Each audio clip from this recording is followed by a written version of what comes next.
Hoy, hablar de Times Square, Nueva York, es referirse a una metrópolis elegante que fascina a propios y a extranjeros. Allí podemos recorrer las calles más famosas, visitar las tiendas más caras, disfrutar de las obras de Broadway, vivir un verdadero sueño. Pero no siempre fue así. A comienzos de los 70, Times Square era un antro decadente, infestado de vicios y de peligros. Criminales de poca monta, trabajadoras sexuales y otros individuos convivían con mugre y con ratas. El vecindario era conocido como The Dodge, bien lo representa Taxi Driver de Martin Scorsese. El 12 de junio de 1972 parecía ser un día más en aquel infierno suburbano, pero no fue así. El World Theater, uno de los tantos cines especializados en películas hardcore, anunciaba en su marquesina un film de título intrigante, Deep Throat, conocida en castellano como Garganta Profunda. Ese tipo de producciones estaban destinadas a salas clandestinas y a los peep shows. El año anterior se había estrenado Libertad Sexual en Dinamarca, pero se trataba de una producción de Europa. Garganta Profunda era estadounidense, algo muy nuevo incluso para quienes consumían esas propuestas subidas de tono, algo nuevo que iba a revolucionar a la sociedad. Pero no nos adelantemos, para entender mejor los pormenores de esta historia y su repercusión, es necesario que comencemos por el principio. 12 de junio de 1972, el día que se estrenó Garganta Profunda. Adentrarnos en Garganta Profunda implica conocer a fondo a su protagonista y musa, Linda Lovelace. Nació como Linda Susan Boreman el 10 de enero de 1949 en el Bronx, en Nueva York. Su padre, John Boreman, era un oficial de policía, pero quien dominaba el hogar era la madre, Dorothy Tragney, una mujer de carácter con fuertes valores cristianos que le inculcaba a su familia. Linda creció en un ámbito de represión, donde el más mínimo desliz podía significar un castigo físico. Adquirió una conducta tímida y sumisa que le valió burlas en la escuela.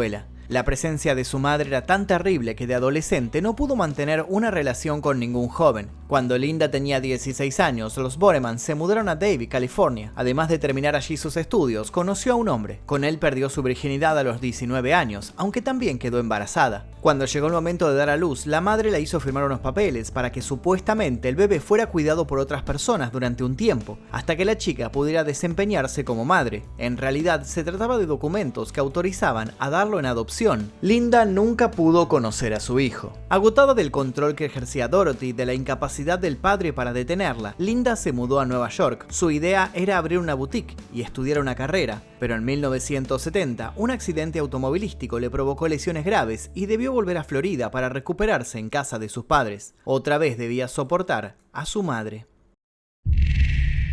Para Linda todo cambió una tarde, mientras conversaba con una amiga junto a una piscina. Se les acercó un hombre de porte varonil pero encantador que la terminó seduciendo. Se llamaba Chuck Traynor. A partir de ese momento comenzaron una relación que hasta tuvo el visto bueno de Dorothy. Esto permitió que Linda se fuera a vivir con él y pudiera alejarse de su casa. Linda y Traynor se casaron. El porvenir era esperanzador y ella por fin podría gozar de la libertad que apenas había podido disfrutar. Pero sin saberlo se sumergió en un calvario aún peor. Traynor era dueño de Las Vegas Inn, un club de striptease, y nunca había dejado de trabajar como proxeneta. No pasó mucho tiempo para que también quisiera explotar a su propia esposa. Como Linda seguía siendo una persona apacible, tomó medidas para nada habituales. Hizo que se sometiera a sesiones de hipnosis. Así pudo dejar de fumar, pero también logró abandonar su timidez para ser desinhibida, incluso salvaje. Traynor lo comprobó en sus momentos de intimidad. Ahora ella no esquivaba ninguna posición amatoria. Ante esta apertura mental y física, él decidió que explorara nuevos territorios. Linda se volvió habitué de las fiestas, donde aceptaba las propuestas indecentes de otros hombres. Así se convirtió en una dama de compañía como otras que trabajaban para Traynor. La joven no era tan llamativa ni esbelta, no era la típica chica de póster. Su principal arma de seducción era la sencillez, la sensación de que podía ser una vecina con secretos inconfesables. Pero las ambiciones de Traynor no conocían límites y pensaba que debería ser más sexy. Como los implantes de senos todavía no eran comunes, hizo que le inyectaran silicona en los pechos. Este procedimiento era polémico y peligroso, pero él logró su cometido de que luciera más atractiva. Lejos de conformarse con su estilo de vida libertino, Traynor y Linda se mudaron a Times Square. Había escuchado que allí había un submundo desconocido, el de las películas amateurs hechas para adultos. Siempre bajo la supervisión de su marido, ella comenzó a aparecer en algunos cortos mudos, en blanco y negro, filmados con cámaras de Super 8. Al principio se mostraba tan apacible y calma como siempre, pero cuando llegaba el momento de rodar, perdía la timidez. En poco tiempo Linda logró destacarse en ese ambiente de cine oculto y llamó la atención de varios realizadores, entre ellos Gerard Damiano. Al igual que Linda, Gerard Rocco Damiano nació en el Bronx, pero su vida fue diferente. De joven sirvió en la Marina de los Estados Unidos y luego trabajó como técnico de rayos X en el Hospital Jamaica de Queens. También en Nueva York, y con su primera esposa, Damiano abrió una peluquería. Demostró que estaba hecho para esa labor, tenía destreza con las tijeras y cultivaba un trato agradable con las clientas. Logró tal nivel de confianza con ellas que escuchaba sus frustraciones, sus anhelos y hasta detalles de sus intimidades de pareja. Notó que ahí había un caldo de cultivo para muchas historias y comprendió que las mujeres de la época eran más liberales que las generaciones anteriores. Por esa misma época, Damiano pudo concretar otra pasión, el cine. Por medio de su contador, conoció a un director de películas de terror independientes y comenzó a trabajar como su asistente. Así pudo participar en varios rodajes y aprender sobre hacer películas con muy pocos recursos. Para fines de los años 60, él mismo se puso a dirigir cortos rodados en 16 milímetros. Su inclinación por el cine para adultos fue natural. Por un lado, se inspiró en las anécdotas de sus clientas, pero cada vez eran más picantes. Por otro lado, la sociedad estadounidense estaba viviendo una época de amor libre. Las píldoras anticonceptivas motivaron las relaciones pasajeras y las mujeres se sintieron más empoderadas.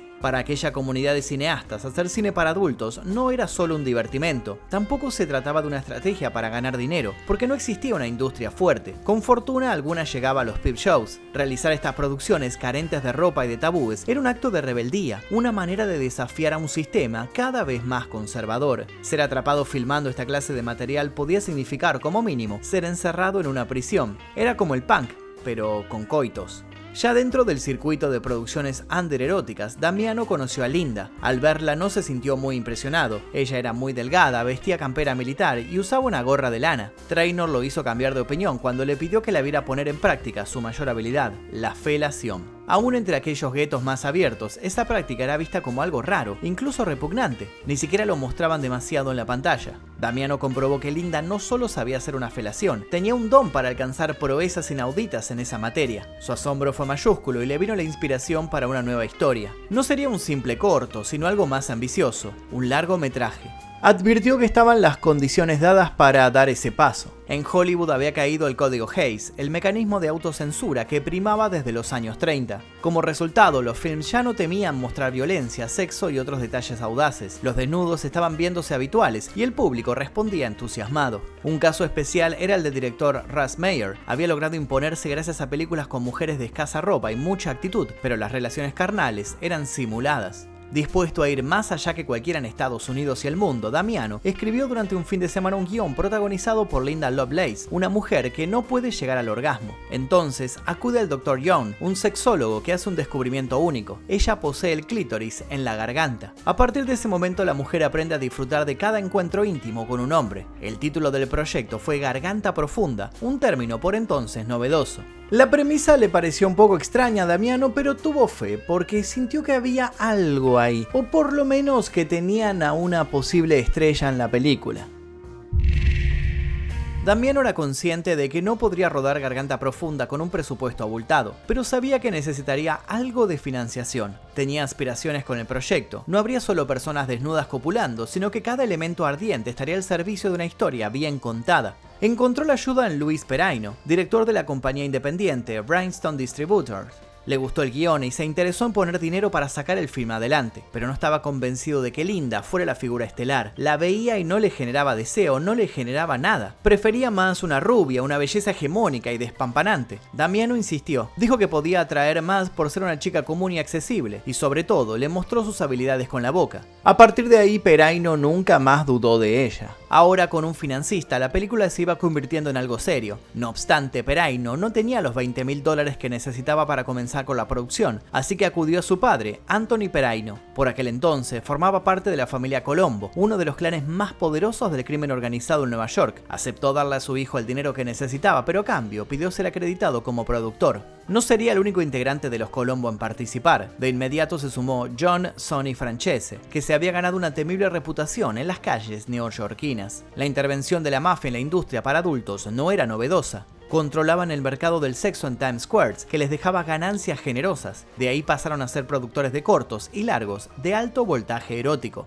Damiano no era ajeno a la naturaleza de los Peraino, pero era su oportunidad de concretar el tan ansiado largometraje. Y fue en esos días que varios de los responsables del film pulieron un poco sus nombres a la hora de firmarlo. Gerard sería Jerry Damiano, Luis Peraino pasó a ser Lou Perry. En cuanto a Linda, el director le sugirió adoptar el apellido de su personaje. Ahora se la conocía como Linda Lovelace, también en la vida real. El rodaje de Garganta Profunda se desarrolló a principios de 1972 en Florida. Esto ya le diferenciaba de las típicas producciones softcore que se filmaban en cuartos y sótanos neoyorquinos. Damiano incluso pudo llevar a su familia, que tenía una sana y afectuosa relación con el pequeño equipo técnico. Y en ese contexto de imprevistos hubo uno impensado. El actor que interpretaría al Dr. Young renunció antes de siquiera rodar sus escenas. La película se quedó sin su figura principal masculina. Damiano no debió perder tiempo buscando un reemplazante, ya que lo tenía en su propio equipo técnico, Harry Reams. Había sido contratado como asistente de iluminación, pero contaba con la capacidad de excitarse, hasta con el ruido de la cámara. El director no tenía otras opciones, así que le dio el papel. De inmediato, Reams demostró que estuvo a la altura del desafío. La mayoría de las jornadas de filmación, Damiano y su equipo eran supervisados por Anthony Peraino y Francese. Según dijo, quería vigilar si su dinero estaba siendo bien invertido. Pero los aspectos más delicados del rodaje pasaban por Linda. La presencia constante de Trainor la ponía nerviosa, ya que la relación entre ambos había empeorado. Cuando estaban solos en la casa y sin importar el motivo, él la maltrataba psicológica y físicamente. Linda solía presentarse al set con moretones en el cuerpo y debían cubrirlo con maquillaje. Sin embargo, no siempre alcanzaba y algunos son visibles en determinados planos. Además, había otro detalle. Por su trabajo en el film, Linda cobró un sueldo de $1.250, pero se los quedó su pareja y verdugo. Ella no hizo nada para defenderse, sentía que lo amaba demasiado como para denunciarlo. Linda tampoco estaba a salvo en el set. Trainor solía hacerse presente y hasta iba armado para amenazarla si no hacía las cosas bien. Ella se comportó como una profesional, pero a veces no podía evitar sentirse tensa. Antes de rodar las escenas más candentes, Damiano le pedía a Trainor ir a comprar más rollos de película u otros elementos para que pudiera irse durante unas horas. Solo así Linda pudo desempeñarse con soltura. Luego de 6 semanas y a pesar de los problemas, el rodaje de Garganta Profunda pudo ser completado. Al pasar por un intenso trabajo de postproducción, quedó lista para su estreno. Y es así como nuestra historia vuelve al principio. La noche del 12 de junio de 1972, el World Theater fue escenario de la premiere de Garganta Profunda. Allí estuvieron sus hacedores, entre ellos Damiano, Los Peraino y por supuesto Linda. Lucía un vestido blanco que la hacía parecer etérea. Posó para los fotógrafos y saludó al gentío que se había acercado. Solo ese recibimiento marcaba un antes y un después. Ninguna película para adultos había tenido esa cobertura mediática. Una vez que comenzó la función, los curiosos se llevaron una sorpresa. El film contenía escenas ardientes, tal como prometía, pero las cualidades de Linda lo elevaban a otro nivel. Ninguno necesitaba ser entendido para darse cuenta de que era una propuesta diferente, más fresca y audaz que cualquier película adulta estrenada hasta el momento. Y además era una comedia sólida, con un guión bien desarrollado y algunas ideas visuales divertidas. Basta con mencionar el montaje usado para plasmar el orgasmo de Linda con imágenes de cohetes espaciales. A esa proyección le siguieron más, muchas más. Se generó un boca en boca imparable. El público llenaba las funciones como si no hubiera un mañana. Ahora no solo asistían los espectadores habituales de esa clase de películas, atrajo al gran público. Todos se dieron cuenta de que Garganta Profunda era mucho más que desnudos y copulación. Representaba un fresco de la época, cuando la gente todavía trataba de comprender en profundidad la revolución sexual. Generó un debate nacional. También posibilitó hablar de cuestiones hasta entonces ignoradas, como el orgasmo femenino. La película pronto pudo ser exhibida en otras salas, y no necesariamente del gueto softcore. Llegó a los cines convencionales de diferentes partes de Estados Unidos. Garganta Profunda estaba haciendo historia, pero tendría que enfrentar algunos obstáculos. A pocos días de su estreno, Garganta Profunda estaba acaparando las conversaciones de la sociedad estadounidense. Provocó alegría y excitación, pero también el odio exacerbado de los sectores más conservadores, sectores que generalmente estaban en posiciones de poder. El alcalde de Nueva York, John Lindsay, estaba aplicando una política de limpieza. Pretendía terminar con los peores aspectos de Times Square, sobre todo con el contenido para adultos. La película de Damiano se volvió su blanco predilecto. Ordenó que la policía clausurara el World Theater e incautara la copia. La cruzada contra el film se extendió por el resto del país. Fue prohibida en 23 estados. El recorrido comercial de Garganta Profunda parecía haber llegado a un final abrupto, pero no fue así. La controversia le dio una publicidad impensada y generó más interés por verla. Quienes hasta entonces no sabían nada de la película corrieron al cine antes de que fuera quitada. Novios, matrimonios, oficinistas, amas de casa, ancianos, nadie se perdió de la experiencia. Los críticos también cayeron rendidos y lo manifestaron en comentarios elogiosos. El suceso siguió creciendo, trascendió las clases sociales y cautivó a los famosos. Astros como Jack Nicholson y Warren Beatty declararon su fanatismo por las proezas de Linda Lovelace. Lo mismo hizo el escritor Truman Capote.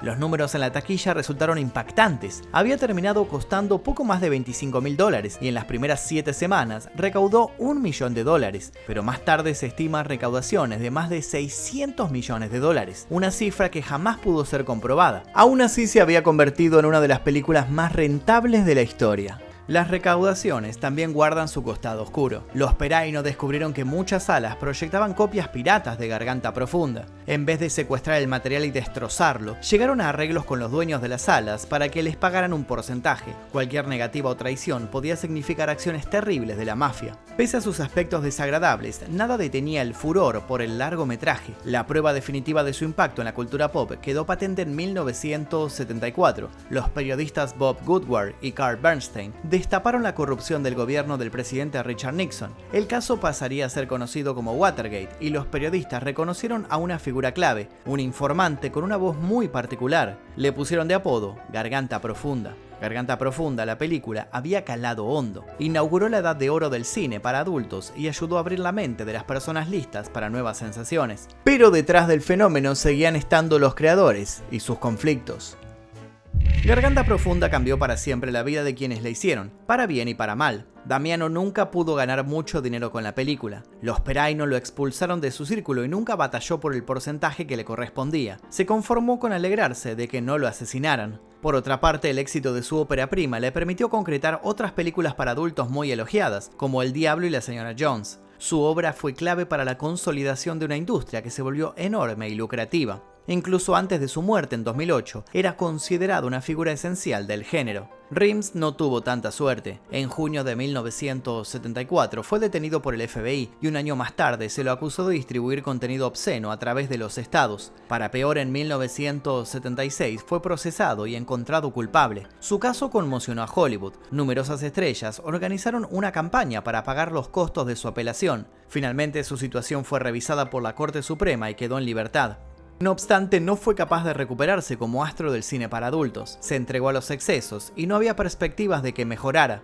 Pero logró rehabilitarse y abrazó una nueva vida como agente inmobiliario. Murió en 2013 a causa de un cáncer de páncreas. Pero nadie quedó tan afectada por la película como Linda. Tuvo sus 15 minutos de fama como emblema del cine para adultos y símbolo de la revolución sexual. Fue tapa de Playboy y era invitada a las fiestas más exclusivas, pero la buena racha no duró. Intervino en otras películas que no tuvieron éxito. Las presiones de Trainor y de Hollywood la inclinaron a los vicios y tuvo problemas con la ley. Al borde del precipicio emocional, pudo reencauzar su destino. Luego de años de sufrimiento, pudo divorciarse de Trainor. Linda también se alejó del show business. Se casó con Larry Marchiano, un instalador de cables, y formó una familia con él, pero no se olvidó del infierno que había padecido por años. En 1980 publicó Ordeal, una autobiografía en la que narra con crudeza los abusos que soportó por parte de Trainor y de otros hombres. Al mismo tiempo encabezó los movimientos en contra del cine para adultos y recibió el apoyo de las agrupaciones feministas, y sobre todo volvió a llamarse Linda Boorman. En los años siguientes padeció cáncer de mama, al parecer debido a la silicona que le había inyectado Trainor. Pudo superar esa y otras enfermedades, hasta que falleció el 22 de abril de 2002. Como en su juventud, había sido víctima de un accidente automovilístico. A más de 50 años de su estreno, Garganta Profunda conserva su importancia en la cultura popular. Todavía encarna la osadía de un grupo de creativos con ansias de romper esquemas. Lo curioso y simpático de su argumento sigue funcionando como una bandera de la libertad en tiempos donde nunca dejó de primar el conservadurismo. Su detrás de escena esconde historias de dolor y de lucha, y la felicidad muchas veces fue opacada por el miedo y la incertidumbre. Pero hoy, aquellos pioneros tienen un lugar de privilegio en la historia del cine para adultos y del cine en general. ¿Podrá repetirse alguna vez un fenómeno de este tamaño? Más que nada ahora en estos tiempos tan cuidados y de tanta corrección política. Es una duda bastante interesante. Quiero que dejen sus opiniones aquí debajo.